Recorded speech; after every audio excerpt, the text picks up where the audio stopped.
আমরা যখনই সংস্কারের কথা বলেছি, যখনই বিচারের কথা বলেছি, শুরু থেকে আমরা বিএনপির কাছ থেকে শুনতে পেয়েছি নির্বাচন লাগবে, নির্বাচন লাগবে, নির্বাচন লাগবে।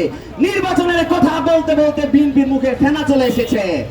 কিন্তু আমরা বুঝতে হবে বাংলাদেশের মধ্যে বর্তমান সময়ে সবচেয়ে বড় রাজনৈতিক দল হচ্ছে বিএনপি।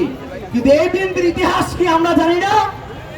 এই বিএনপি কি করেছিল 90 এর গণ অভ্যুত্থান পরবর্তী এই বাংলাদেশে বিএনপি যখন ক্ষমতায় আসলো তখন 96 সালে বিএনপি স্বৈরাচার হয়ে উঠেছিল, সেই ইতিহাস বিএনপির আছে।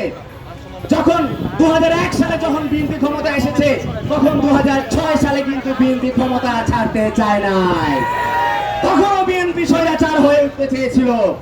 এই বর্তমান বিএনপি 2025 সালের বিএনপির সাথে জিয়াউর রহমানের বিএনপির কোনো মিল নাই।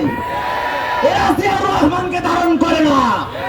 এই বিএনপির মধ্যে স্বৈরাচারী প্রবণতা লক্ষণীয়, সেটা আমরা 1991 সালে দেখেছি, 2001-এ দেখেছি, বর্তমান সময়ে এসে অন্তর্বর্তীকালীন সরকারের সময়ে আমরা লক্ষ্য করতে পারছি। ঠিক না?